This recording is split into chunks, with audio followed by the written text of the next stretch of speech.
My wife said, "My parents are coming over, so you need to stay at a hotel. You don't belong in our family photos." I said, "Understood."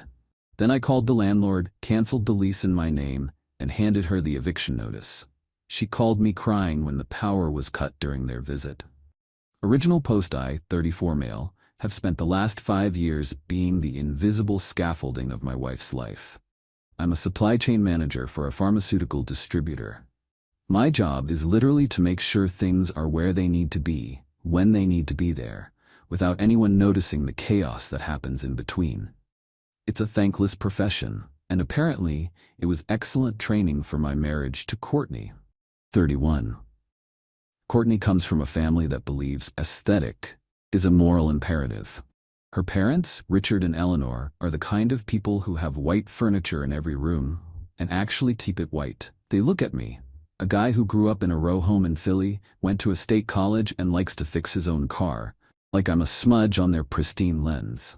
We live in a luxury apartment complex downtown. Floor-to-ceiling windows, concierge, the works. When we moved in 3 years ago, Courtney's credit was in the toilet because she tried to launch a curated lifestyle box subscription service that failed spectacularly. Richard, her father, refused to co-sign the lease. He gave me a lecture over a scotch I paid for about how struggle builds character and that he wasn't going to bail her out. So the lease is in my name, just mine. The utilities are in my name. The renter's insurance is in my name. Courtney pays for her personal expenses and the lease on her Audi, which Richard did co-sign for, hypocritically. But the roof over our heads is legally my responsibility. The event happened earlier this week. I came home after a 12-hour shift dealing with a logistics nightmare involving refrigerated trucks in the Midwest. I was exhausted. I walked in, dropped my keys, and saw Courtney arranging hydrangeas in the foyer. "Mom and Dad are coming this weekend," she said, not looking up from the flowers. "I know," I said. "I bought that gin Eleanor likes, and I booked a reservation at the steakhouse Richard tolerates." She finally looked at me. It wasn't a look of gratitude. It was a look of calculation. She was sizing me up and I was coming up short. "Actually," she said, wiping her hands on a linen towel, "we need to talk about the logistics. I think it would be better if you stayed at a hotel for the weekend." I blinked. My brain was still processing shipping manifests, so I assumed I misheard. "What?" "The hotel," she repeated, slower this time, as if speaking to a child. "The Marriott is nice. Or the Kimpton, just for 3 nights. "Why am I being exiled from my own apartment?" "Because we're doing the official family portraits," she said, gesturing vaguely to the living room. "For the holiday cards and the dynasty wall. Eleanor wants to recreate the photos from when we were kids. Just the core 4. Me, Mom, Dad, and Morgan, her younger sister." "Okay," I said, feeling a cold knot tighten in my stomach. "I can step out for a few hours while you take photos. I don't need to sleep at a hotel." "It's not just the photos, Jason," she sighed, the exasperation leaking out. "It's the vibe. You know how you and Dad get. You exist in different worlds. We want a pure family weekend, nostalgia, bonding, and honestly, you don't fit the aesthetic we're going for. You're a bit rustic. It clashes with the theme." "Rustic," I repeated. "I pay the rent on this theme. I pay the electric bill that powers the ring lights for this theme. But I'm too rustic to be seen in it." "Don't make this about money," she snapped. "That's so tacky. It's just 3 days. Treat it like a vacation. Go get room service, watch your sports games. Just give us this space, please." "So to be clear," I said, keeping my voice dead level, "you want me to leave my home, which I pay for, so you can pretend I don't exist for a photo op?" "You're not leaving," she said, rolling her eyes. "You're just pausing. You're still my husband, just not for this weekend." I looked at her. I looked at the apartment I had worked double shifts to afford. I looked at the woman I had supported through 3 failed entrepreneurial ventures. The anger didn't hit me like a wave. It hit me like a glacier. Slow, heavy, permanent. "Understood," I said. She beamed. "Thank you. I knew you'd get it. Oh, and can you make sure the guest bath is fully stocked before you go? Mom hates running out of towels." I walked into the bedroom. I didn't pack a bag for the weekend. I packed my life. I waited until she went to her Pilates class the next morning. I called the leasing office. I have a good relationship with the property manager, Marcus. Wait, no, Marcus. Let's go with Dave. Dave likes me because I don't complain about noise and I pay rent 3 days early. Hey Dave, I said. I need to exercise the immediate termination clause in my lease. Everything okay, Jason? Dave asked. Personal emergency. I'm willing to pay the break fee. 2 months, rent, right? Yeah, that's the contract, but you have to surrender possession immediately. Keys turned in, place vacant of your property. Consider it done by tomorrow morning, I said. It cost me $6,000 to break that lease. I wrote the check without a flinch. It was the price of freedom. I spent the rest of the day moving. I hired a same-day moving crew. Logistics is my specialty, remember? I had them pack my office, my clothes, my electronics, my kitchen gadgets, and the furniture I had purchased before the marriage, which was most of the good stuff. I moved it all into a storage unit. By the time Courtney got home, the apartment looked curated, minimalist, because half the stuff was gone. She didn't even notice. She was too busy on the phone with her sister discussing color palettes. The next morning, the day of the visit, I woke up before her. I put the keys on the kitchen counter. Next to the keys, I left a large manila envelope. Inside was the receipt for the lease termination fee and the official notice of surrender of premises. I also logged into the utility portal on my phone. Electric, stop service. Date today. Internet, stop service. Date today. Gas, stop service. Date today. Our building has smart meters. They don't need to send a guy out. They can kill the juice remotely. I scheduled it for mid-morning, just enough time for the in-laws to arrive and get settled. I left a note on top of the envelope. Since I don't fit the aesthetic of this family, I've decided to remove myself entirely. The lease is terminated. The utilities are canceled. The apartment is legally vacant as of this morning. Enjoy the natural light for your photos. The rustic husband. I walked out the door. I didn't look back. I checked into a business hell across town, not the Marriott, she suggested. I turned off my location sharing. I ordered a coffee. Then, I waited. Update 1, I didn't have to wait long for the fireworks. My phone started buzzing around noon. I had silenced the ringer, but watching the notifications stack up was a dark sort of entertainment. 18 missed calls from Courtney, 5 missed calls from Richard, 3 missed calls from Eleanor, 12 text messages. I let them marinate for a bit. I wanted the full picture before I engaged. I ordered lunch, a burger, very rustic, and scrolled through the texts. Where's the coffee maker? The expensive one? Did you take it? The Wi-Fi is down. I can't stream the mood playlist, fix it. The AC just shut off. It's getting stuffy in here. What is going on? Found your note. Is this a sick joke? Call me. Jason, this is childish behavior. Turn the power back on immediately. We have guests coming. We are trying to do makeup and there is no light in the bathroom. Unacceptable. Dave just knocked on the door. He says we have to leave? He says you surrendered the apartment? That was the one I was waiting for. Dave, efficient as ever. I finally answered the phone when Courtney called for the 19th time. I put it on speaker so I could eat my fries. Jason. She wasn't crying yet, but she was at that pitch just before the tears start. Pure, unadulterated rage. What have you done? Dave is standing here with a clipboard telling my father we are trespassing. Hello, Courtney, I said, dipping a fry in ketchup. I hope the family reunion is going well. Stop it. Stop it right now. Why is the power out? Why did you cancel the lease?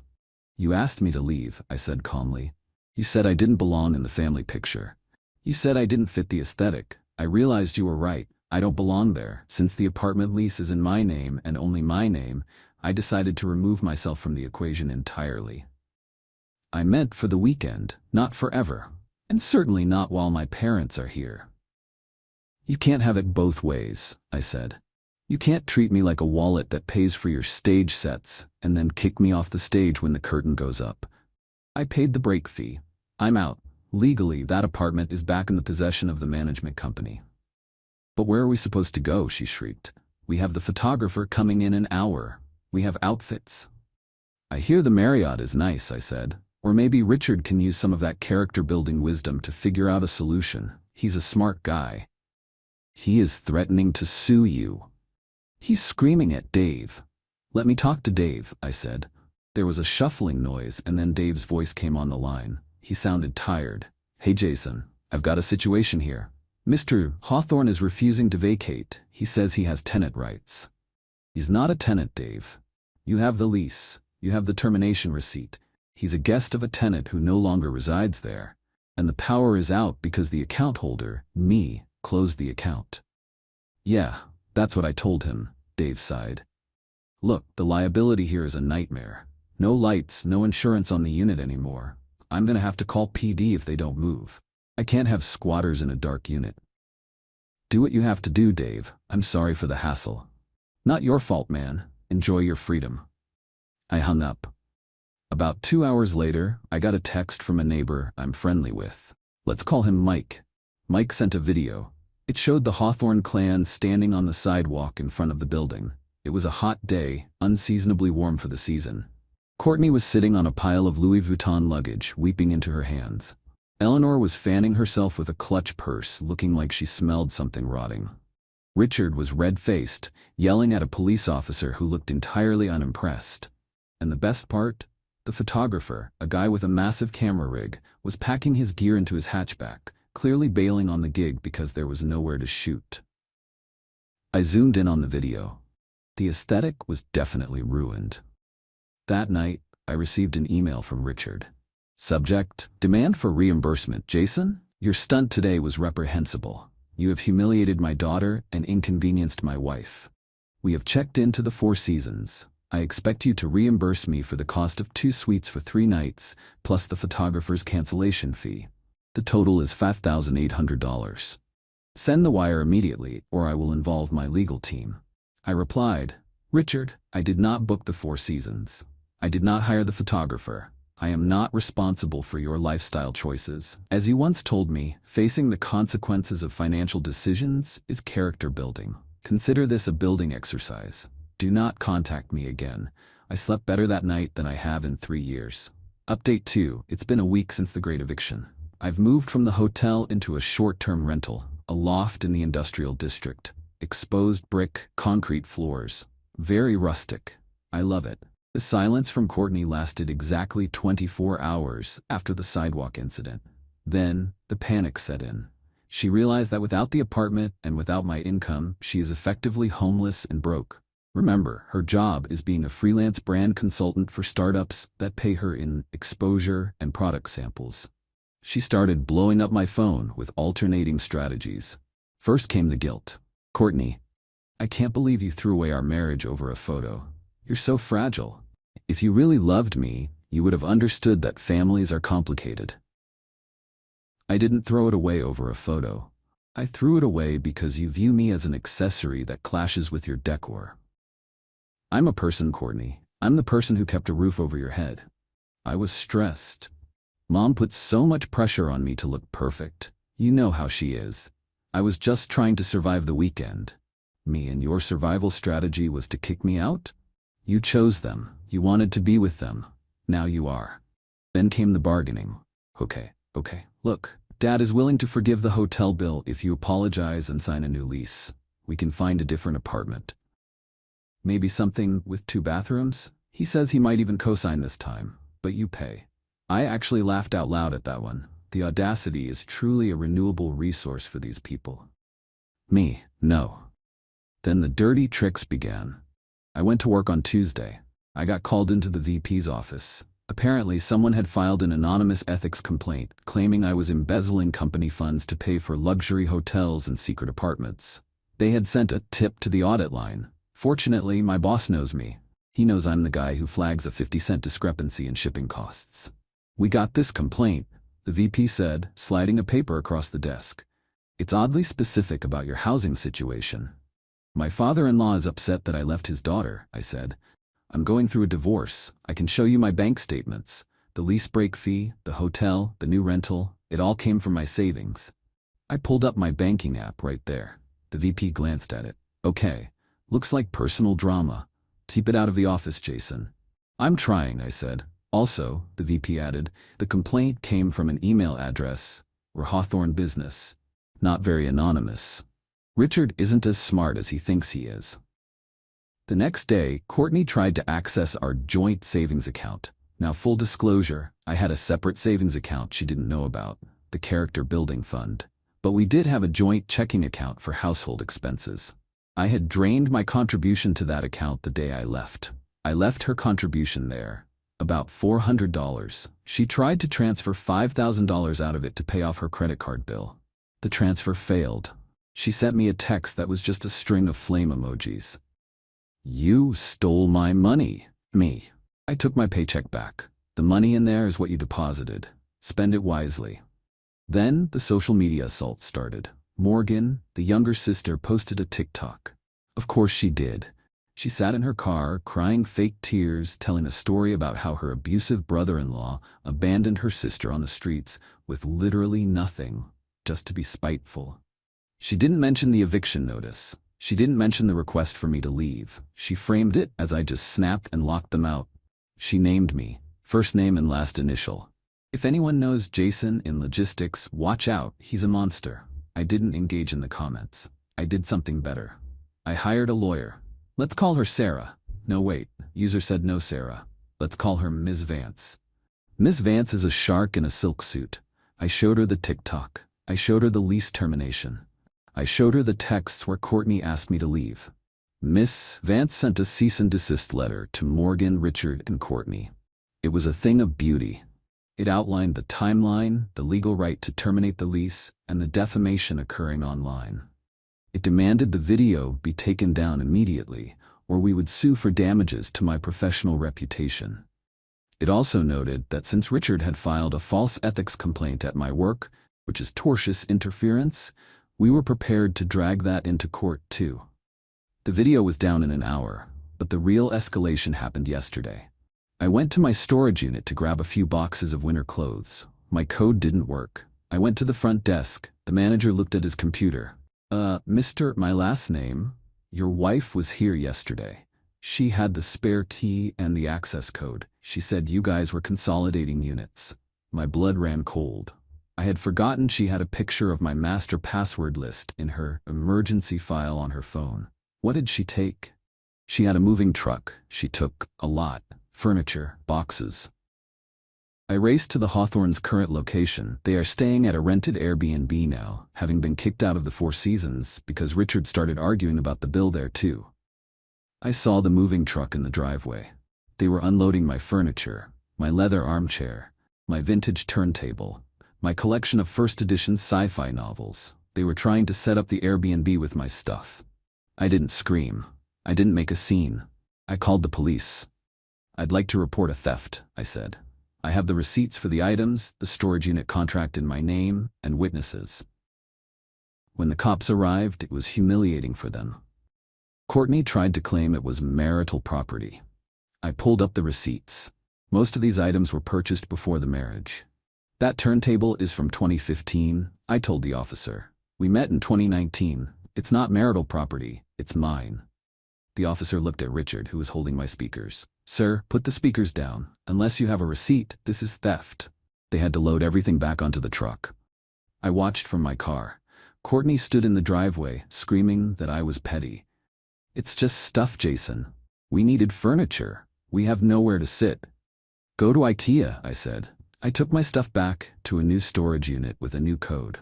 Miss Vance filed the divorce petition the next morning. "We aren't asking for much, just a clean break. But given their behavior, we are also asking for legal fees." Update 3. The resolution. It has been 6 months. The dust has settled, and the air is clear. The divorce was finalized last week. It was a fight, but not the way they wanted it to be. They wanted a dramatic, screaming court battle. Miss Vance gave them a spreadsheet. She laid out the financials. Since the lease was in my name and I paid it, Courtney had no claim to the equity of a rental, obviously. Since the furniture was largely premarital, she couldn't touch it. Since I had documentation of the hostile environment, the texts asking me to leave, the false ethics complaint, the judge was not sympathetic to her request for alimony. The judge, an older woman with zero patience for nonsense, actually asked Courtney, "Ma'am, you asked him to vacate the home so you could take photos without him. Did you expect him to keep paying for the house he wasn't allowed to be in?" Courtney mumbled something about family obligations. The judge denied spousal support. She granted a clean split of assets, which meant I kept my savings. And Courtney kept her car and the payments. The fallout for them. Richard and Eleanor went back to their main home in Connecticut. They are reportedly furious with Courtney for embarrassing the family. Turns out, Richard's finances weren't as robust as he pretended. The summer home was heavily mortgaged. He couldn't afford to keep subsidizing Courtney's life in the city and pay for his own legal battles. Apparently, I wasn't the only person he tried to stiff. Courtney had to move in with them. I heard from a mutual friend that she is living in her childhood bedroom at 31 years old. She's working at a local retail boutique now because the brand consulting gig dried up when she couldn't maintain the city chic lifestyle on Instagram. The photo. This is the part that brings me the most grim satisfaction.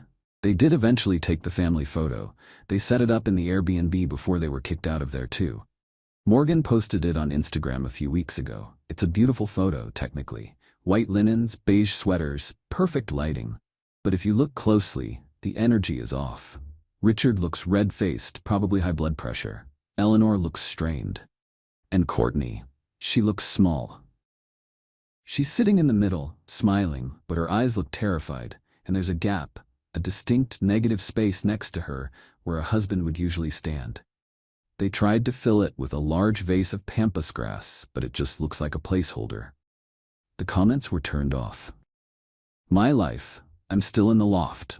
I bought the unit, I have my furniture back, I've started dating again. Nothing serious, just testing the waters. I went on a date last week with a woman named Elena. She's an architect. We went back to my place for coffee. She looked around at the exposed brick, the leather chair, the stacks of books. This place has great bones, she said. It feels real, lived in. It's a bit rustic, I joked. Rustic is good, she smiled. It means it can handle a little mess. I also got a promotion at work. The VP who handled the ethics complaint was impressed with how meticulously I documented my defense. You keep good records, Jason, he said. We need that in upper management. The raise covered the cost of the lease break fee and then some. I saw Courtney one last time. I was walking out of the lawyer's office after signing the final decree. She was walking in to sign hers. She looked tired. Her aesthetic was fraying at the edges, roots showing, coat unbuttoned. She stopped. She looked like she wanted to say something mean, or maybe something begging. Was it worth it? She asked. Blowing up your life over a weekend. I looked at her, and for the first time in years, I didn't feel the need to fix anything for her. I didn't blow up my life, Courtney, I said. I just finally arranged it the way it should have been. We're family, she whispered, a last-ditch attempt at the old manipulation. No, I said. You have your family. I have my freedom. I walked past her, down the steps, and into the city. The sun was shining, the light was natural. And I looked just fine in it.